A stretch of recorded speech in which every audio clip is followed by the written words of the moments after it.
Bangalore theory seminar. It's a pleasure to introduce our speaker today. Mohit Sharma is a PhD candidate at IIIT Delhi, advised by Professor Rajiv Ratan Shah. He's also a joint PhD candidate at MSR Bangalore, where tests are mainly focused on fairness in machine learning, particularly how imperfections in data affect the fairness in machine learning models. Today he's going to talk about some of his latest works in the same topic.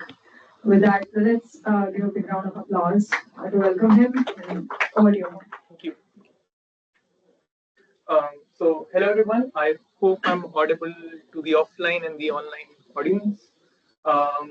We will talk. I'll try to introduce some results around threshold classifiers, fairness, and then we'll see how we can use these results to uh, work with fairness constraints when you have noisy data.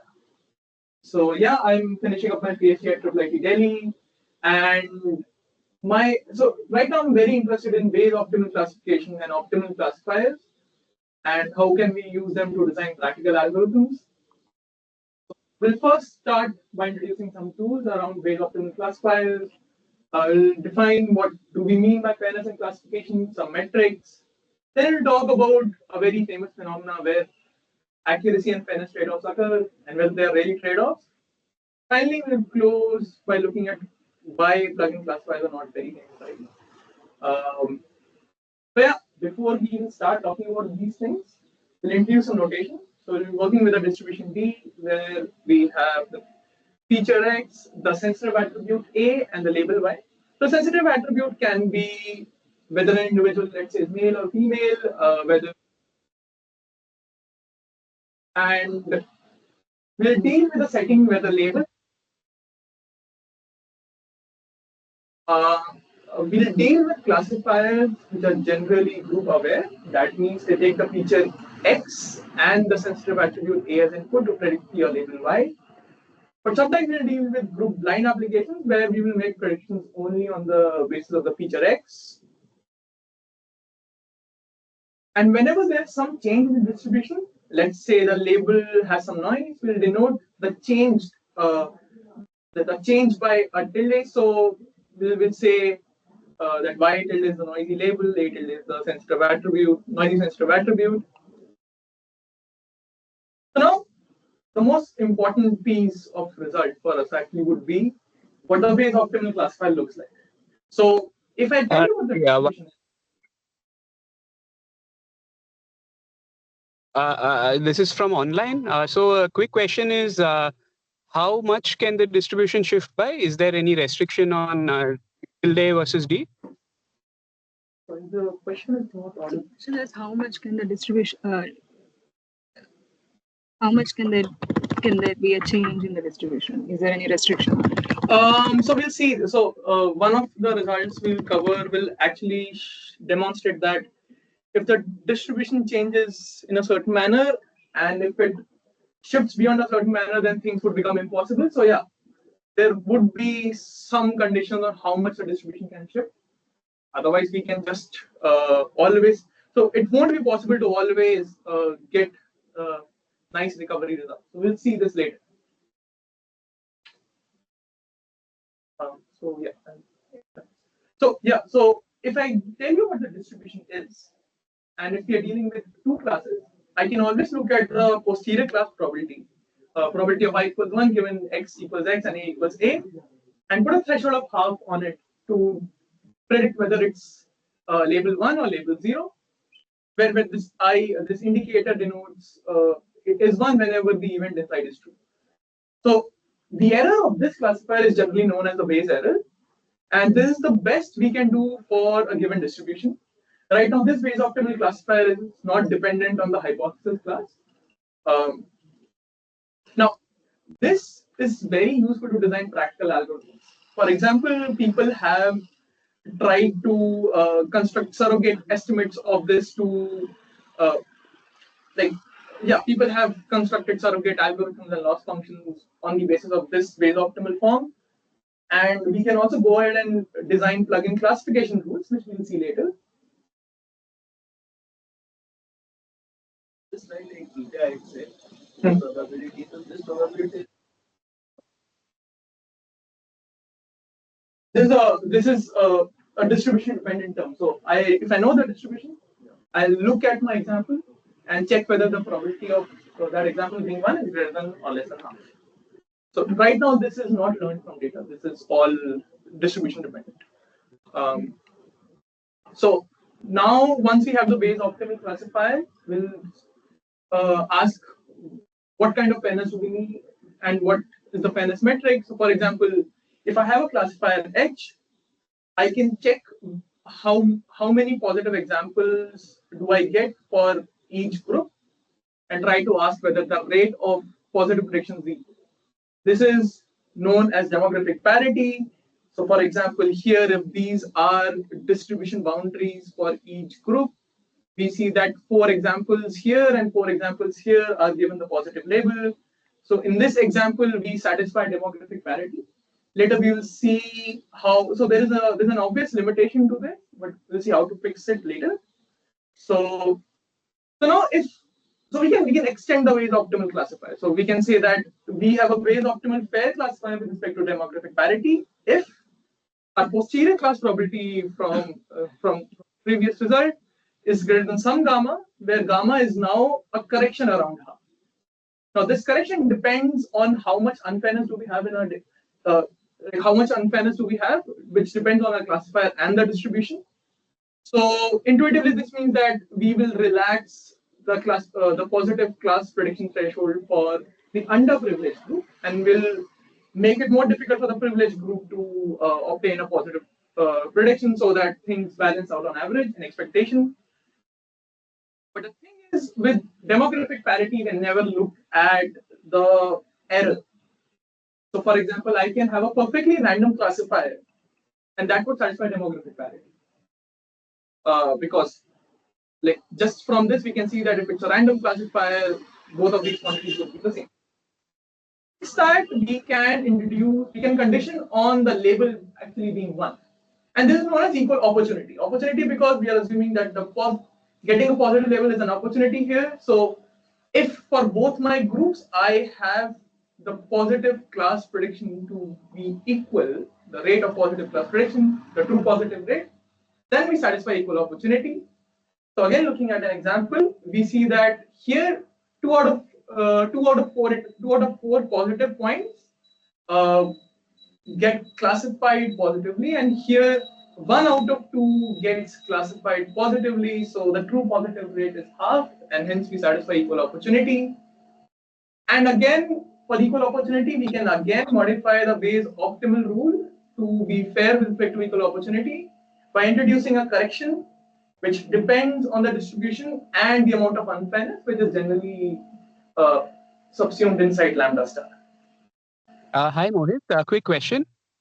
Mm-hmm. So I was just wondering, so the distributions that you considered are fairly well distributed, but let's assume that the class conditional distributions are very skewed. So for example, the positive class is, let's say 90% of the labels, and 10% will be for the negatives. In that case, random classifier may not do well, right? Like would not satisfy the constraint. Yeah. So here, I think what you're trying to get at is this thing called the accuracy fairness trade-off. So depending on the distribution, my accurate classifier and my fair classifier will look very, very different. But this rule, first of all, does not change. So the thing that changes in the rule is this, and in the previous slide, the group being something. So the phenomena you're mentioning would affect the trade-off. It would affect how different are the accurate and the fair classifiers. So yeah, these things are very dependent on the distribution here. So, okay, thanks. Oh yeah, I'll have to assume that. This lambda star actually, so for our purposes, we can just assume this lambda star to be dependent on how much unfairness we have. But this lambda, you can get the best lambda, which goes here, the lambda star, once you try to solve the program which gives you this characterization. So for example, this is the optimal Lagrange parameter which gives you your best fair classifier. So now, yeah, the intuition is that for the group which is, so for the base optimal classifier, we only have two classes. So the best rule occurs at half. But for the fair classifier, whichever group is more underprivileged, we relax it to be slightly less than half, and for the other one, slightly more than half. Now, for something like individual fairness that people study, this is not a very good rule because we are trying to make sure that some individuals do not get their optimal decisions. But because we are dealing with group fairness here, we are trying to satisfy fairness metrics on average. So that is why group fairness and individual fairness also, in some cases, do not get along.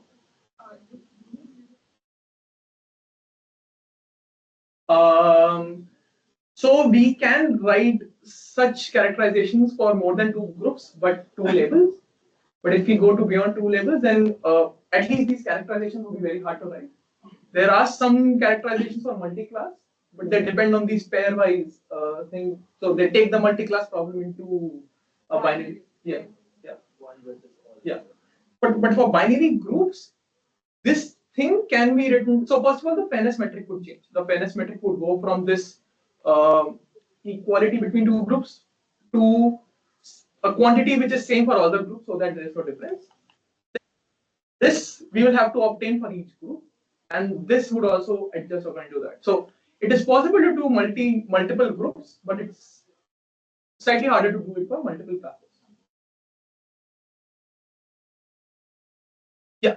So a small thing. So a lot of people have a doubt that what if I don't have the sensitive attribute? So at least what we can do is have, if we have sensitive attributes during training, we can estimate a threshold. And during testing, we won't need the sensitive attribute. So I can make predictions just on the basis of X. And during training, I can estimate this quantity. But here we don't need the attributed test time. But the threshold becomes instance dependent. So all the earlier thresholds did not depend on what X is. But here, I would need to know what X is so that I can compute a threshold.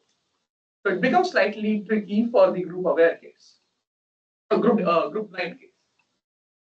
So now a very important question is that one simple observation: Bayes optimal classifier and the Bayes optimal fair classifier are very different, and this would lead to a very sharp trade-off between fairness and accuracy. And like Rahul mentioned, if the distribution is skewed, this trade-off would be even sharper.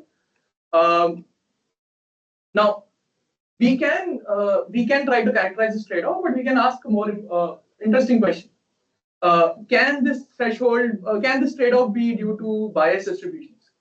So for example, here's a very simple example where we want to train classify, let's say, to predict performance in college. And one idea can be that we'll try to predict some sort of intelligence, try to predict some sort of performance, but what we get are IQ scores. Or if they are college admissions, we want to know the inherent ability of our candidate, but we get SAT scores.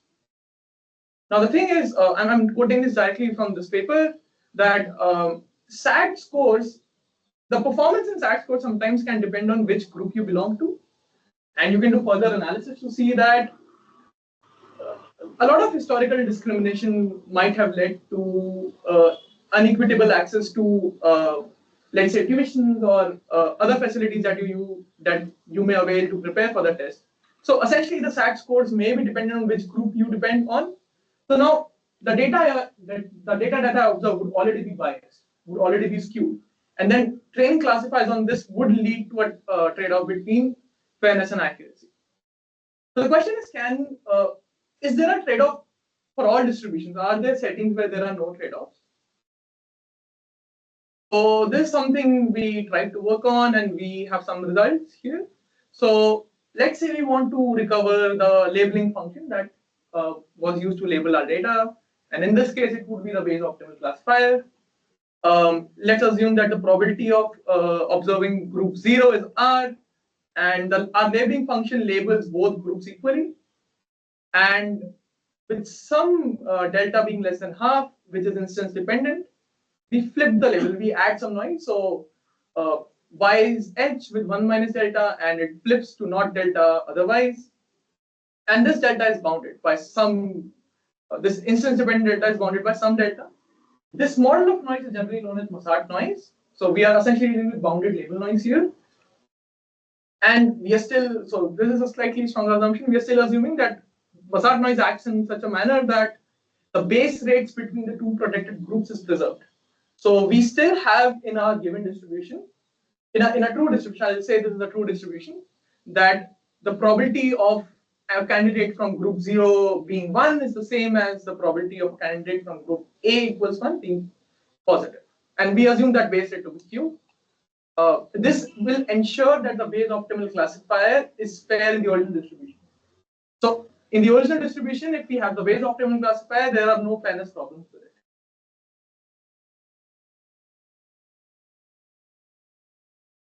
So yeah, so when we have the labeling function, then the labeling function things are fine. There's no function is something that you design. Here we are assuming any labeling function. Pick a labeling function. So for example, one simple thing can be you train a predictor by looking at x, and you use the same predictor for individuals coming from A0 and A1. Now we're just adding, we are adding some noise. That's it. And we are assuming that this noise is bounded. And this noise still preserves the positive base rate. This ensures that the Bayes optimal classifier has no fairness problems. That's it.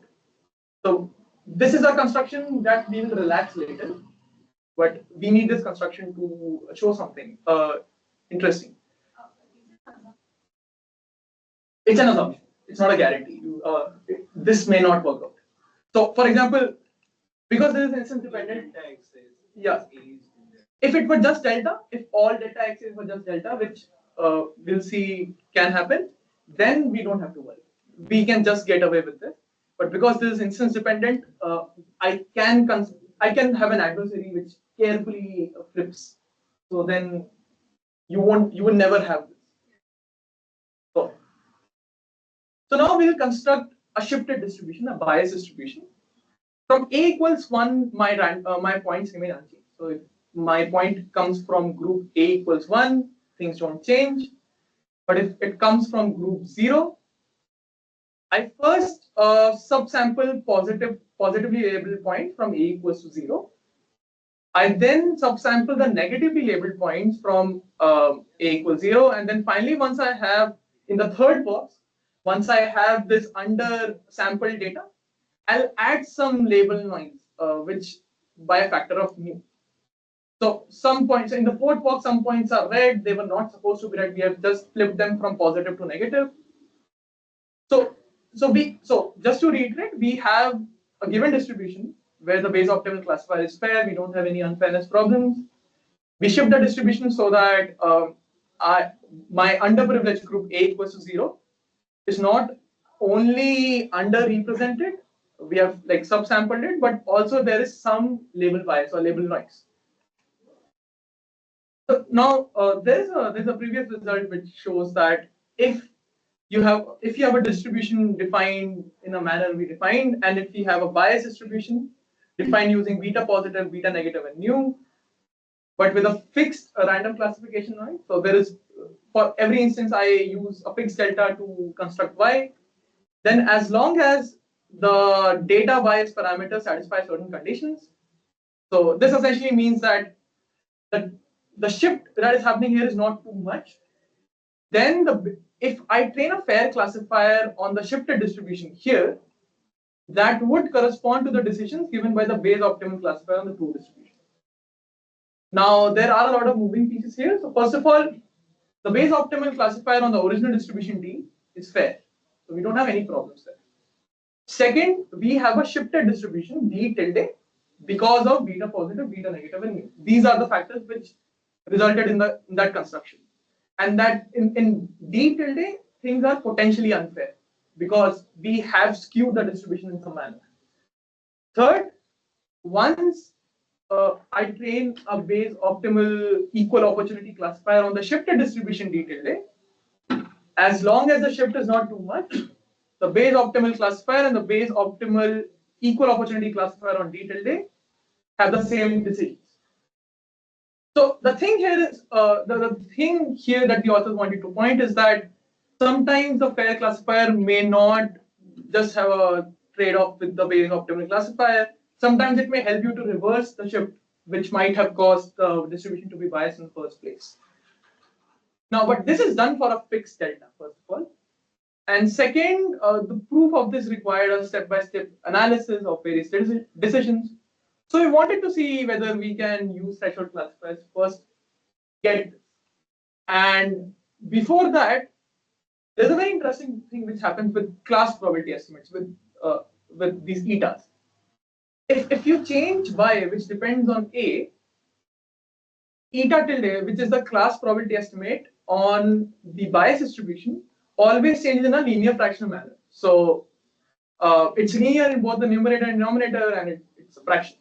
And now, if P, Q, R, and S satisfy certain conditions, then this transform is also order preserving. So if eta x1 and eta x2 are ordered in a certain manner, after the shift, the order would remain the same. So two questions. Maybe I missed this, but would your subsampling out of groups, this was that itself create a bias? Yes. So would you be able to? Can one quantify that bias? If I have a small validation set, for example, I can. If I assume there is some structure which is same between two groups, then by a relative comparison, I can. Then you can also use some things like clusterability to quantify approximately what the bias is, so that you may reverse it. So there are methods. But so there's a true mean, and then there's a something like that. But you would need, so here we don't assume there's some common structure between. There might be some common structure between A0 and A1. You can exploit that to estimate what betas are. Things become complicated for the label flip. That makes everything complicated. So if you don't have label flip, then things are you can still estimate them nicely statistically. Yeah, but the moment you have label flips, your positive population is slightly contaminated, and that would. So second question I had was the last point you made. Is it more like an observation or an assumption? The next data modeling observation. Oh, so yeah, this is an observation, and if there is some order, if PQRS satisfies certain things, it is also order preserving. And now, first of all, the Blumenstein bias model can be written on like this. You have PQRNS, which fits this, and then for group dependent label noise, even for that you can get some PQRNS. And in the paper, we also have something for prior probability shifts. Yeah, so this is basically linear fractional assumption, right, on the data? No, this is not an assumption. This is an observation that a lot of these label changing transforms would always change the class probability estimate in a linear fractional manner. So now if you're dealing with, so just to give observation is some data.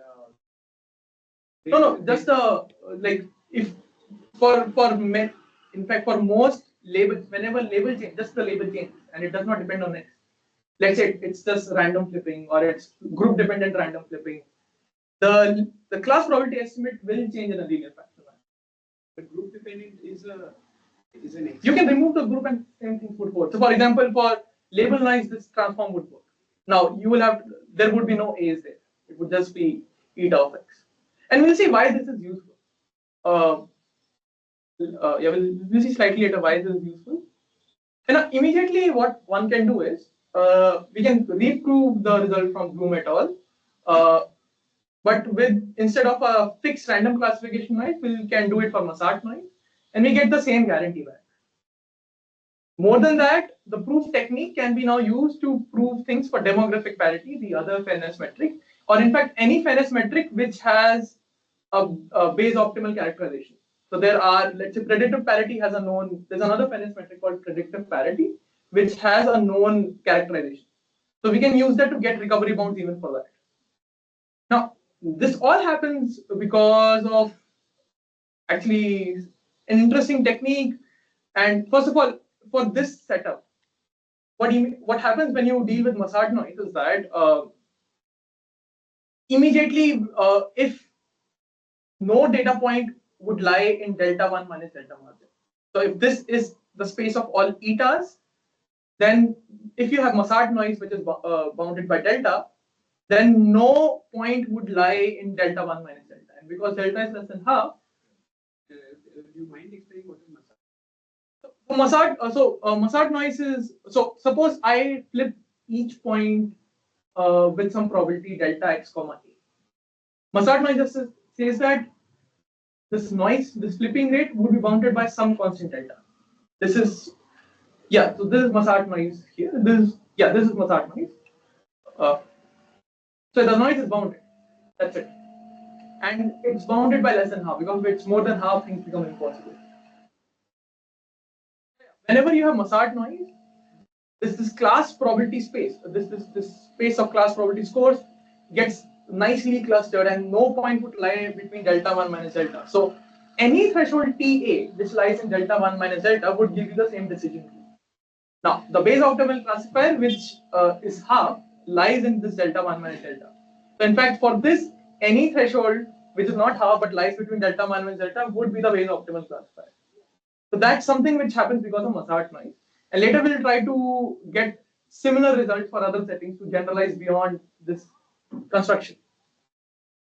Now, immediately what happens, because we know the optimal equal opportunity classifier, and we know how the distribution is changing, we can write H tilde EO, which is the optimal equal opportunity classifier on the bias distribution, as a threshold on the true eta.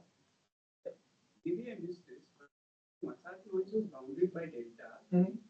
Is that the same delta you're showing for the margin? Yeah. 1 minus 2 delta being the margin? Yeah. That same delta.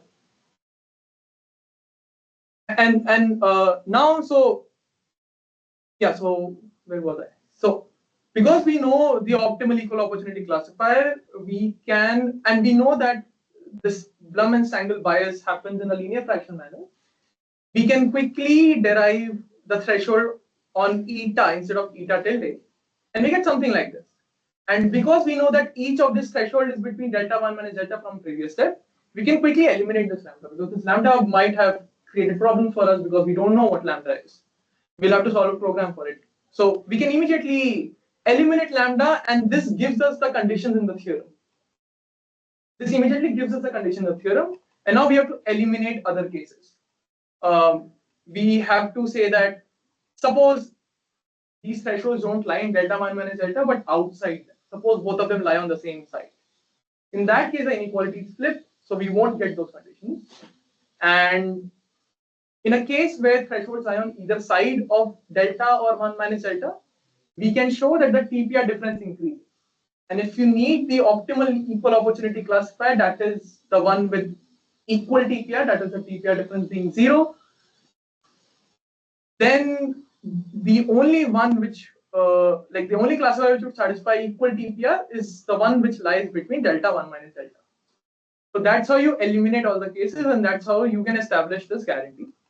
And now, just to see what these guarantees look like, suppose we fix R to be 0.25, that means 25% of the samples come from A equals 0, and we flip 5% of the points.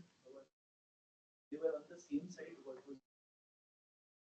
So when they are on the same side, the inequalities that we have, they flip. The things become less than 0, first of all, which is impossible because all quantities are positive here. Delta is less than half, R can be less than half. More importantly, the inequalities flip, and we are actually arguing that. So it's by contradiction that. Yeah. No, it's by contradiction that this inequality is not occur because the sign has flipped. It's exactly the same thing we get for step 2, but the inequality is flipped, and that's how we can overcome this case. You can say so. What's the lemma statement then? By contradiction, what do you prove that? So we start by assuming that the thresholds lie on same side, either or both of them less than delta and 1 minus delta. Then we try to repeat the same exercise, this one, and what we get is exactly the opposite of what we want to do. And then we say that if we want to obtain this recovery guarantee, At least this case cannot happen. At least the case where delta 1 minus delta lie on the side cannot happen. Then the case where one of them can be less than delta or one greater than 1 minus delta, but the other, that gets eliminated by showing that in all other cases the TPI difference would be more than 0, and we are actually seeking an optimal U of A classifier where the TPI difference is 0. And when you try to look like what are the kind of what are different bias parameters which can be recovered from this inequality, there are sufficient number of parameters from which you can recover. So it's not like a very small region of underrepresentation tuples that you can recover from. And this happens just by using equal opportunity constraints. So there's a data shift point of view to this. So suppose I shift my distribution from suppose I shift my distribution and I want to reverse that. I want to go back from D tilde to D. I can try to estimate what beta positive is, what beta negative is, what the nu is. But if they satisfy these inequalities, all I have to do is train a fair classifier on D tilde, and I'll get back my base optimal classifier. But right now, this is for a constructed distribution D that we saw. We'll relax that now. The inequality is flipped because that theorem says that those are the inequalities. Right, but now we want to show that these are the only inequalities we get. Yes. And we look at a case where the thresholds lie outside delta 1 minus delta. And in that case, we get completely different inequalities, which exactly opposite. And therefore they cannot exist. Yeah. Because this theorem is Yeah. And that's the concept. Yeah, we are trying to rule out all the other cases. We are trying to rule out the cases where thresholds lie anywhere outside delta 1 minus delta. And can I understand, if I understand correctly, what you want to get to is those two thresholds which both lie between delta The 1 minus delta. Yeah. That's your, anything there is your optimal case. This is a result we are using. So step 0 established that anything between delta 1 minus delta. Yeah, you can use that, but now you want to find there exists T0, T1 Yeah. such that exists. Yeah. And you can find it. Yeah. So the next step was that the base optimal E of L classifier, those thresholds also must lie between delta 1 minus delta. And because we are doing everything on eta, we are trying to go back to the base optimal classifier on D, which was fair. So we don't have to worry about the. So for example, you can actually get a result like this where the base optimal classifier on D was not fair. So instead of then trying to recover something around half, we would have a similar thing for D and a similar thing for D tilde, but it would have a lambda in the result.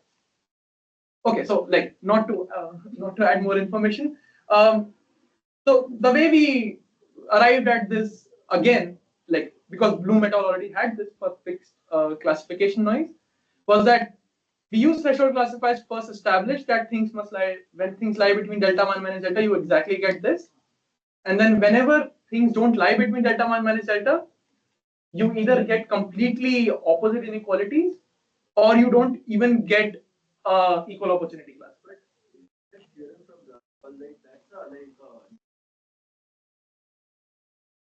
Yeah, so this is also a contribution that our version is necessary and sufficient. It's bidirectional. Yes, and that is so. This is something we said in the paper, but I'm not that our result is also necessary and whereas there's and now this is nice. Okay, so we have proven a slightly stronger version of what was there in Bloom et al. But we really want to go beyond that construction. We want to be able to work with arbitrary distributions, and really like our most powerful tool was that margin where things don't change, delta 1 minus delta. So we want to construct that somehow. If we can do that, we are fine.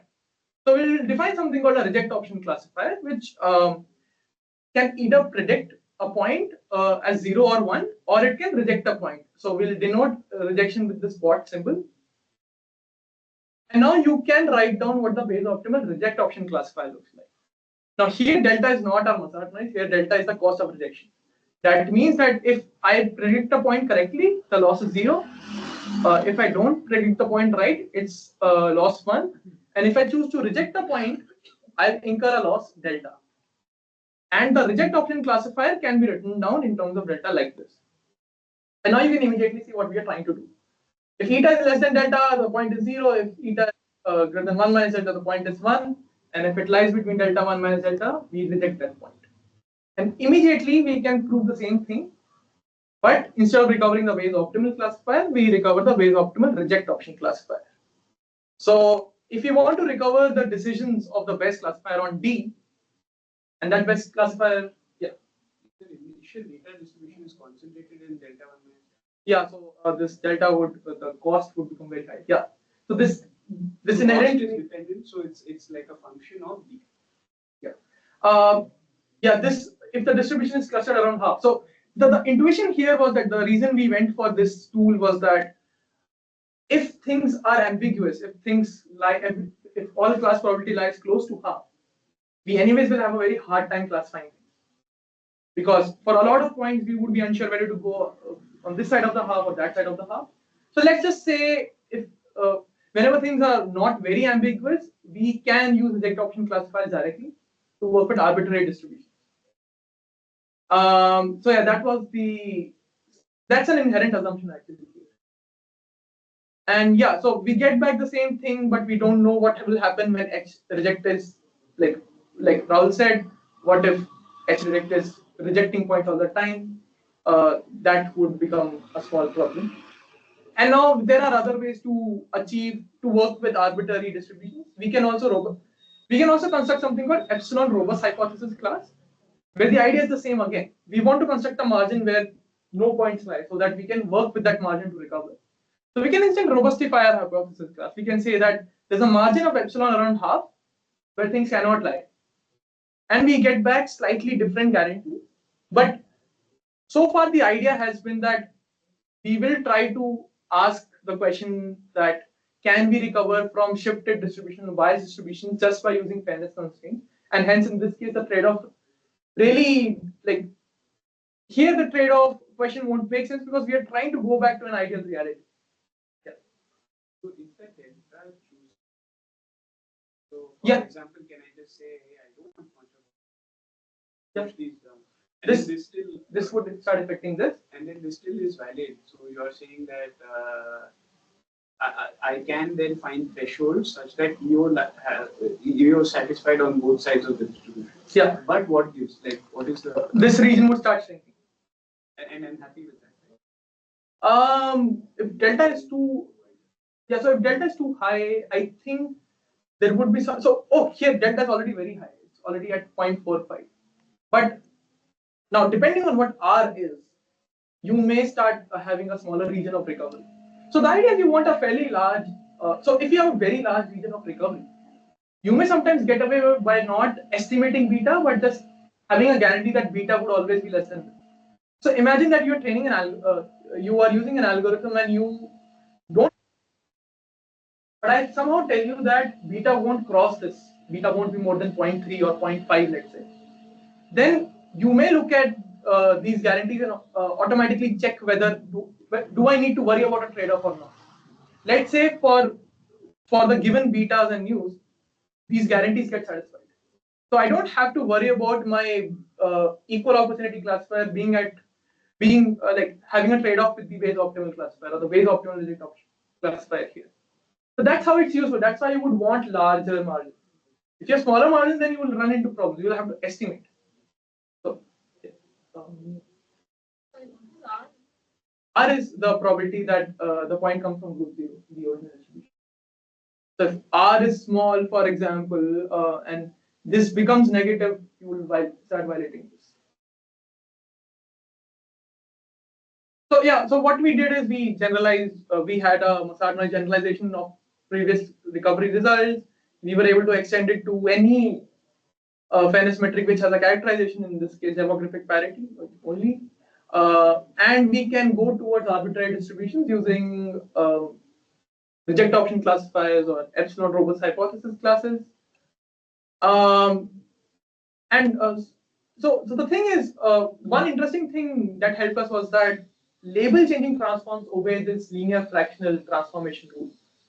And there are other results, for example, something from 2015, which tried to do the same thing, but they stopped at these monotone functions. So they said that this is eta. Eta corrupted here is eta tilde, and they said that if I have some alpha beta which corrupts my distribution, and so yeah, if alpha and beta corrupt my distribution, then the corrupted class probability estimate would always follow a monotone function where the monotone function is given by this.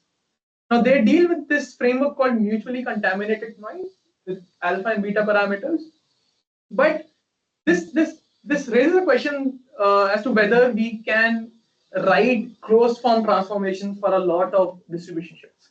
Here we are only dealing with labels, that's why eta is involved.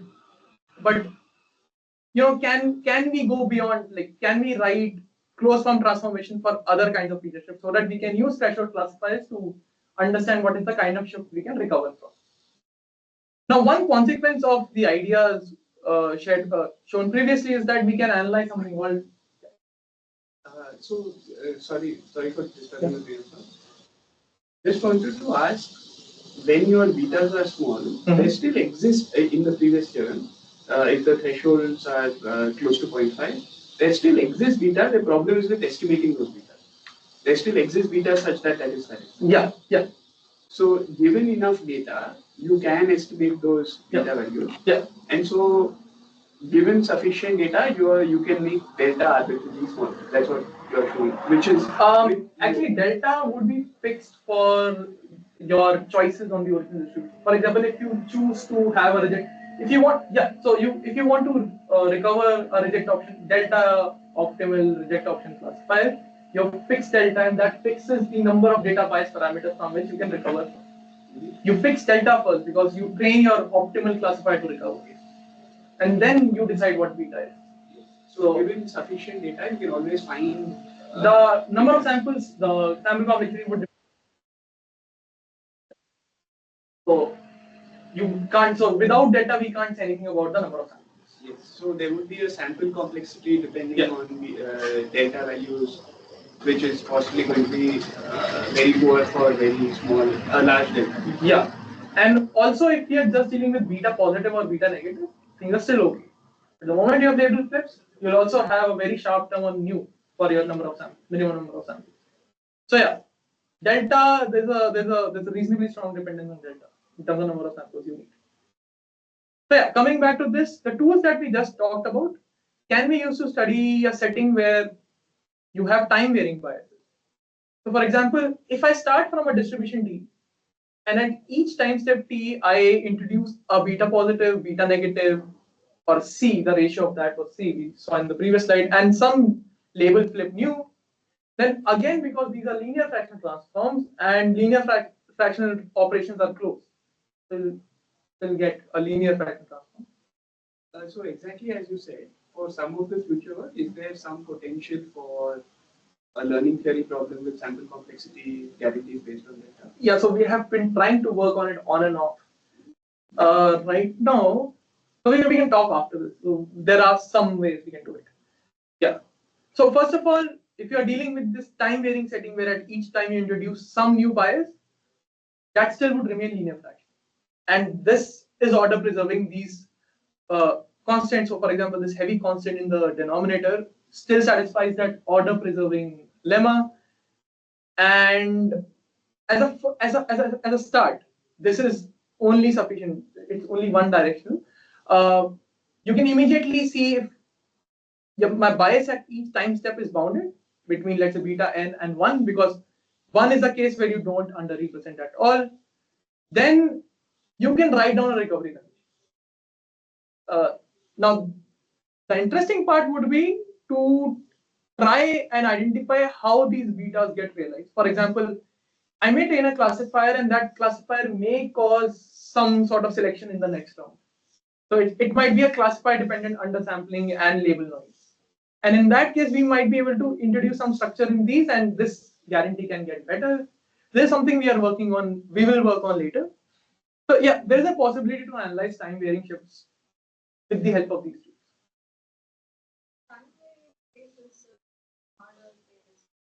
Yeah, because these may grow because there's a factor of T on each of these data bias parameters, and that T may make recovery possible very quickly. So for example, this here is in the numerator and this has a negative sign, right? And suppose this stays positive. I can blow up my t so that this whole thing becomes negative and this would just become an impossible first. This is also decreasing. So, I mean, there are, for example, you have small level pairs, but you only keep under representing the population in that case. So we are not sure. So that is why I'm very skeptical about commenting anything. The Makes sense.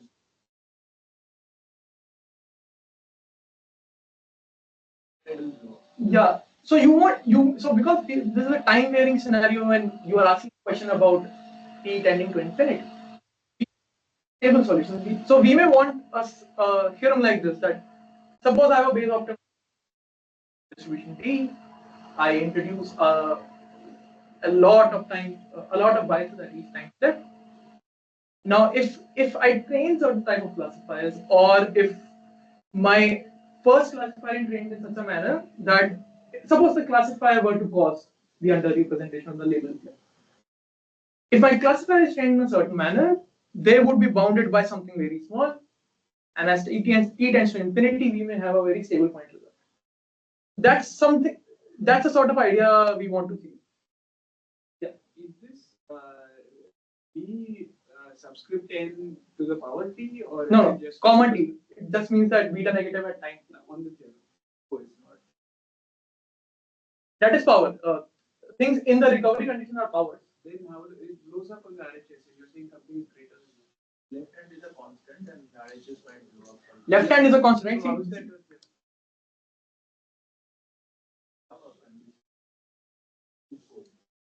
You can construct very. There is a setting. There is a setting where this could.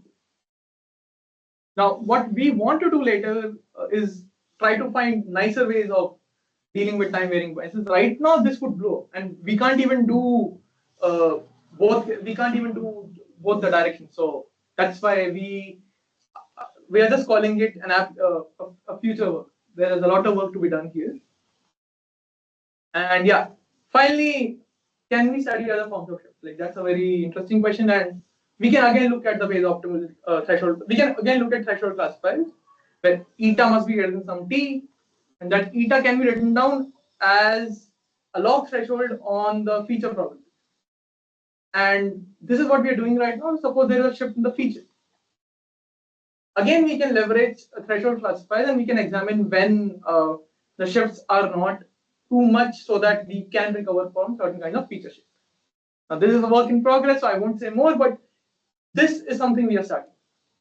And potentially, you can also do that for A. If the sensitive attribute has noise, I can again try to open this term up and write in terms of things which depend on X alone and things which depend on A alone. And there we can try to ask when there is noise in the sensitive attribute, those terms get affected, and when can we argue nice things about that case? And yeah, sorry. So finally, I talk a little about plugins. Yeah.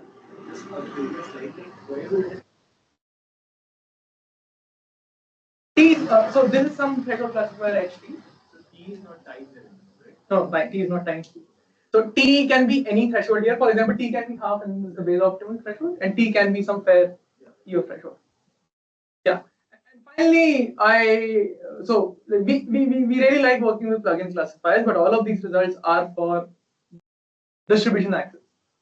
And one thing we really want to do is go beyond infinite samples, go to a finite sample regime, and that is where this problem becomes very, very hard. So a plugin estimator, so a finite sample version of this could be something called a plugin estimator, where the same thing we looked at, we replace everything by finite sample estimate. So for example, t being half is a constant, so we don't have to worry about that, but things can depend on the thresholds can depend on the distribution. For example, there's a theorem from some earlier paper. It says that, let's say we have a performance metric which is a function of the true positive rate. So simple thing that we want to do is, let's say, optimize the ratio of true positives. Like some weighted ratio of true positives. This can appear in a lot of, you can also represent the F measure as L of theta, where theta is your classifier. Suppose we want to optimize performance metrics like these.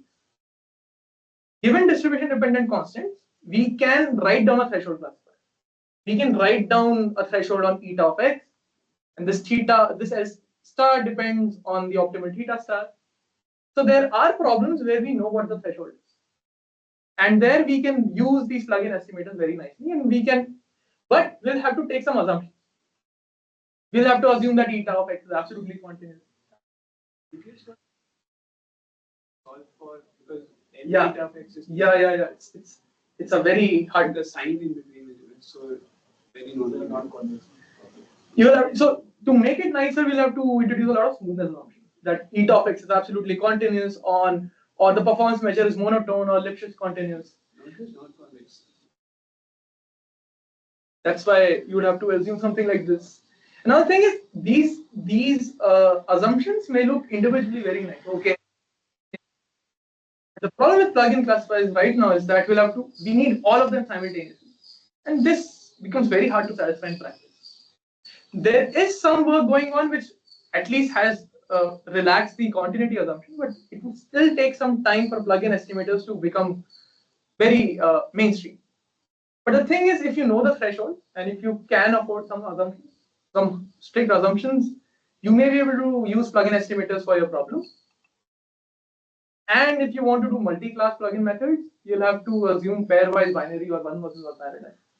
Yeah. Can I understand this plugin classification problem? A third party comes and gives you a classifier, and you want to train a classifier of your own, which is EO, given this. Which is EO can be any performance metric, let's say F measure. And now, what I do is, instead of, let's say, solving it with a complicated DRM algorithm, I'll just say I'll replace, I know it's F measure. I know what's the optimal threshold for F measure from this theorem on eta. I'll replace everything with finite samples. I'll try to argue whether the solution is consistent. Whether if I theorem basically says that it is possible to learn such a classifier. This theorem only says that if you can represent any performance measure in this family like this, then the optimal classifier will have this precise structure. But if you want to do it with n samples, you'll have to construct a plugin estimate like this and show that h hat and h star are theta star here, sorry, are consistent. Like the error goes down as number of samples increase, and for some n samples you have a nice rate of ODD. For multi-class, you can understand that you have so many, because let's say you're working with pairwise binary, these assumptions blow up very quickly. So that is the current limitation with plugin methods with finite samples, but you can show that if this is what your plugin classifier looks like, using cost-sensitive learning, you can convert them to weights, and then you can do weighted DRM. Weighted DRM is something we know how to do. So for some problems, you may be able, so if you know what the threshold is for F measure, let's say, you may be able to convert this problem to a weighted DRM problem and get away with some of these assumptions. But there is a lot of work to be done to make this viable for practice. That's why this is challenging to do with finite samples. So that's it.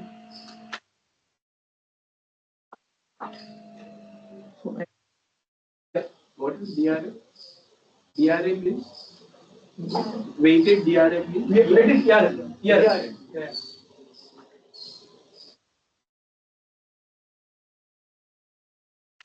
Questions from me?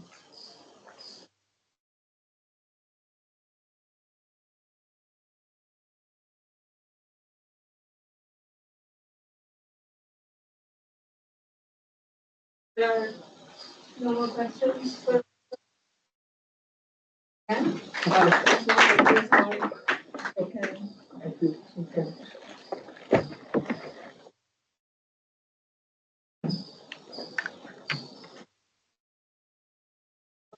There is lunch outside.